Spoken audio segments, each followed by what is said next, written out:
கிறிஸ்துக்குள் அன்பார்ந்த கர்த்தருடைய பிள்ளைகளே, மேசியாவின் ஆட்சி என்ற தலைப்பில் ஒரு செய்தியை நாம் தியானிக்கலாம்.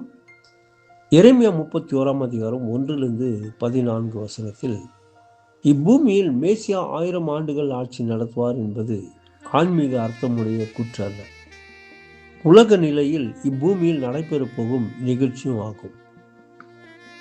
அக்காலகட்டம் இஸ்ரவேலருக்கு தேவன் வழங்கிய வாக்குத்தத்தம் நிறைவேறுதலின் காலமாகும். இஸ்ரவேல் வம்சங்கள் எல்லாம் அதன் பலனை தாராளமாய் அனுபவிக்கும். உபத்திர காலத்தில் மீதியாயிருக்கும் தெரிந்து கொள்ளப்பட்ட பிற மக்களும் அதன் பங்காளிகளாக இருப்பார். அக்காலத்தில் மேசியா ராஜாதி ராஜாவாக இருப்பார். அப்பொழுது சங்கீதம் 2:6 எழுத்துப்படி நிறைவேறும். கிறிஸ்து தாவீதின் அரியணையில் இருப்பார். ஒருமுறை கிறிஸ்து ராஜாவாக வந்தார். ராஜாவை மக்கள் தள்ளிவிட்டனர். அவர் ராஜாவாகவே மரித்தார். இனியும் ராஜாவாக வருவார்.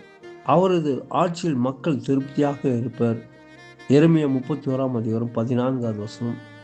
அவரால் ஆத்துமாக்கள் நீர் பாய்ச்சலான தோட்டங்களாக விளங்கும். அதே எரேமியா 31:12. கிறிஸ்துவின் ஆளுகை இருக்கும் இடம் அத்தகையாகவே விளங்கும். இன்று ஒரு விசுவாசின் இதயம் கிறிஸ்துவின் ஆளுகை நிறைந்த இடமாகும். கிறிஸ்து ஒரு விசுவாசின் இதயத்தை ஆளுகை செய்வது உண்மையானால் அங்கு பூரண திருப்தி இருக்கும். அந்த ஆத்மா பரலோக பண்படுத்தலுக்கு உள்ளே இருக்கும். அது ஒருபோதும் வனாந்தரமாக விளங்காது. தேவனுடைய தோட்டமாக காணப்படும். கனி மரங்கள் நிறைந்து விளங்கும். ஆவியானவரின் நிறைவு இருக்கும். உண்மையாகவே அது நீர் பாய்ச்சலான தோட்டமாக விளங்கும். இன்று இத்தகைய ஆத்துமாக்கள் எங்கே என்ற ஒரு கேள்வியோடு தான் நிற்க வேண்டிய நிலை இருக்கிறது. விசுவாசிகளின் வாழ்வில் கிறிஸ்துவின் ஆளுகை இல்லை என்பதை அது தெளிவுபடுத்துகிறது. இந்த சூழ்நிலையின் மத்தியில் கர்த்தருடைய பிள்ளைகள் நீர்ப்பாய்ச்சலான தோட்டமாக விளங்கும்படி கிறிஸ்துவை தன்னுடைய உள்ளத்திலே எப்போதும் பரிபூர்ணமாக பதிய வைத்துக் கொள்ள வேண்டும்.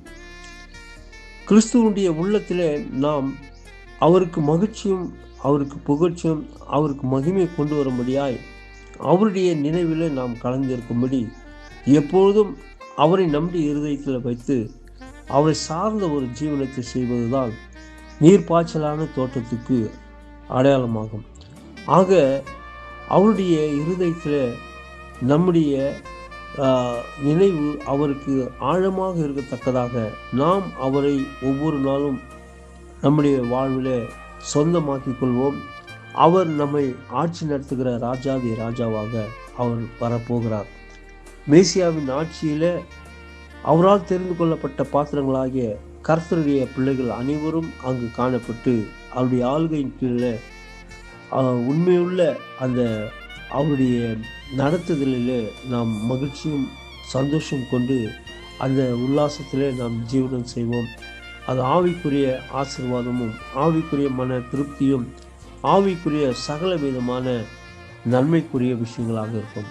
இதற்காக நம்மை ஒப்பு கொடுத்து நாம் ஆயத்தமாகவும் உலக காரியங்களில் இருக்கிற அத்தனை எல்லா விதமான தடைகளை ஆண்டவராக இயேசு கிறிஸ்து நாமத்தில் நாம் நீக்கி எடுத்துவிட்டு நாள்தோறும் கர்த்தருக்குள்ளே நாம் மகிழ்ச்சியாக மேசியாவை நாம் காணுவோம் என்ற எதிர்பார்ப்போடு வாழ்வோம். கர்த்தர் நம்மை ஆசீர்வதிப்பாராக. கிறிஸ்துவின் பணியில கர்த்தருடைய தாசன். இன்ப இயேசு ராஜாவை நான் பார்த்தால் போதும், மகிமையில் அவரோடு நான் வாழ்ந்தால் போதும்.